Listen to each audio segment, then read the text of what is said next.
voltar para o mundo espiritual. Nós desejamos isso. Embora o ser humano, mal compreendendo esse princípio, ele se agarra com todas as forças ao corpo, né? Mas, quando a gente está do lado de lá, a gente vê, mas que bobeira que eu me agarrei tanto ao corpo. Bom, mas na visão espírita, o corpo é uma prisão, como já haviam defendido Sócrates e Platão, né? Por exemplo. Agora, por que Kardec pode afirmar isso? E aí eu finalizo meu comentário e passo para vocês. Porque o espiritismo, diferentemente das religiões e diferentemente da filosofia, o espiritismo é uma ciência que estuda a alma e demonstra por fatos, por evidências patentes, que a alma existe e que ela sobrevive após a morte do corpo. Enquanto nós não compreendermos isso, que o espiritismo demonstra, para usar um termo contemporâneo que as pessoas usam aí, está comprovado cientificamente, ou não está comprovado cientificamente.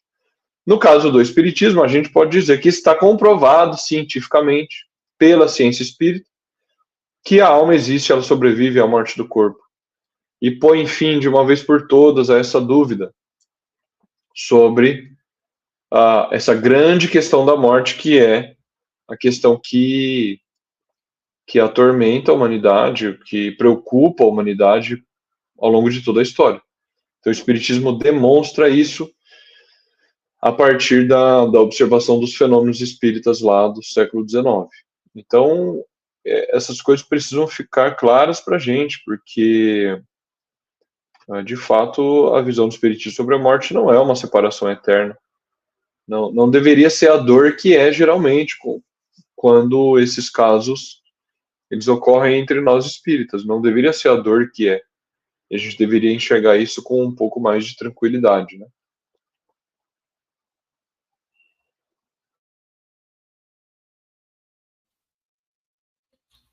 Excelente, né?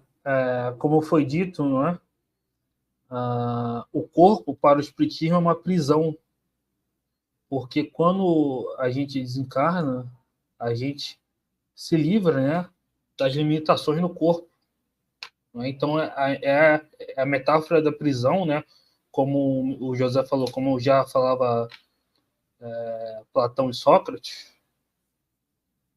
o corpo é uma prisão, então essa metáfora é perfeita, né, porque tem limitações, né, os nossos sentidos são abafados, enfim, a própria locomoção, obviamente, né? Então,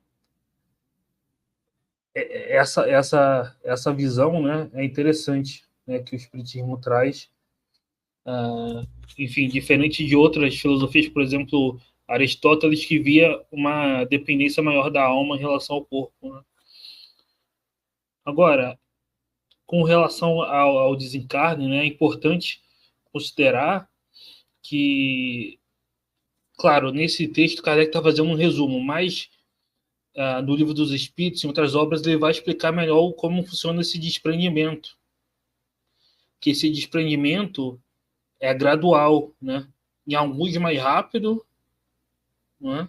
E outros mais lentos, dependendo do progresso, da desmaterialização do espírito. E aí a perturbação vai ser mais ou menos rápida. Né? Então, muitas vezes o corpo já morreu, mas o espírito continua ligado ao corpo.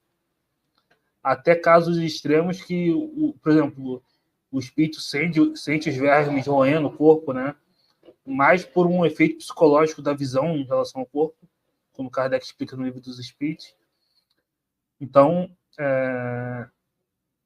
ele usa essa metáfora, né, da borboleta que deixa a crisália, essa comparação, essa comparação, mas é importante entender que também, às vezes, na realidade, esse desprendimento, às vezes, é mais demorado, né? E aí tem toda a perturbação que envolve esse desprendimento. Né? E sobre a questão do que trata do céu e inferno, né, de como a cultura trata a morte, a cultura, né, principalmente a cultura ocidental, sempre tratou a morte de forma muito negativa. Né? Kardec fala no céu e inferno, você vê os símbolos que tratam a morte, os velórios, todo mundo triste, os cemitérios como são tristes. Então, nossa cultura sempre ensina a gente a ver a morte como algo ruim, né? E isso é reforçado pelo instinto de conservação. Então, é para a gente espírita, né? Kardec fala lá no Céu e Inferno, por que os espíritas não temem a morte? Porque a gente sabe da sobrevivência, né? Da imortalidade da alma. E o espírita tem que ter certeza disso, porque é uma comprovação científica, né? Não é uma vaga esperança, né? Mas o movimento espírita brasileiro, ele trouxe de novo uma visão de morte das religiões tradicionais, que traz uma visão negativa, né? Então, o seu parente, ele está distante, né? Ele está em nosso lar, ele está num umbral, sofrendo na lama, sei lá. Ele não está do seu lado, né? É muito mais consolador. Você imagina seu parente do seu lado, com a mesma aparência no perispírito, né? Você podendo evocar seu parente nas reuniões familiares. Para o movimento espírita brasileiro, não. Você não pode evocar o seu... Então, cria um distanciamento entre vivos e desencarnados, né? E isso foi bem nocivo para o movimento espírita brasileiro. Né? E sobre a questão da rapidez do pensamento, é óbvio, né? O espírito não tem órgãos, ele não precisa de uma locomoção como aqui na Terra, né? Então, ele não precisa de carro, não precisa de nave, não precisa de nada disso, né? Isso aí é algo da matéria, né? O próprio Kardec, né, diz que no próprio estado de emancipação da alma, durante o sono, muitos de nós, ele diz isso no capítulo da emancipação da alma, muitos de nós vamos até mundos inferiores, né? Quando a pessoa é ainda pegada na matéria, vai a mundos inferiores, né? Então, né, como se daria isso se tivesse essa necessidade, né, de locomoção, né? Por exemplo, uma pessoa desencarna na Índia agora, eu evoco essa pessoa, né? Será que a evocação vai demorar porque tem que ter um aeróbico que vai trazer a pessoa? Obviamente que não, né? Kardec evocou diversos espíritos inferiores, superiores e todos, muitos com a evocação já respondiam prontamente, né? Então, essas distâncias não existem para o espírito, né? Essa é uma ideia absurda do movimento espírita brasileiro.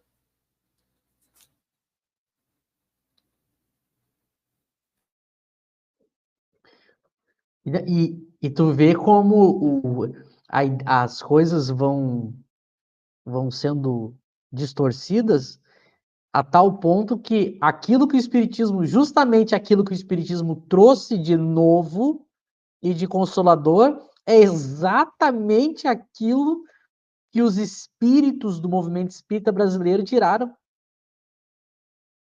A gente transformou o Espiritismo tal qual o que era antes dele, porque a gente voltou com a ideia dos lugares, ou seja, a alma boa está no céu, a alma ruim está no inferno, e não é possível a comunicação. Então, é como se a gente tivesse eliminado o Espiritismo. Exatamente aquilo que o Espiritismo trouxe de novo e consolador, e que corrigiu as doutrinas do passado, o movimento espírita resgatou.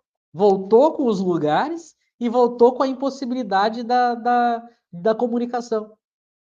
É impressionante. É como se eu tivesse pego o Espiritismo e jogado no lixo. E voltado para o que tinha antes. Né?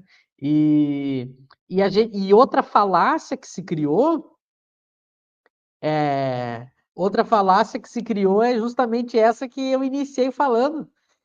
Aí, quando se coloca essas obras mediúnicas que materializam o mundo espiritual, se usa desculpa, não, mas está se falando aqui dos espíritos muito apegados à matéria, daqueles espíritos inferiores, né? E aí a gente vai ver duas coisas na obra de Kardec. Primeiro, os próprios espíritos inferiores não têm essas condições que essas obras mediúnicas colocaram. Os próprios inferiores não têm. Que a gente vai ver Kardec vai conversar com criminosos, com suicidas. E não o suicida indireto, que nem se criou no movimento espírita. Suicida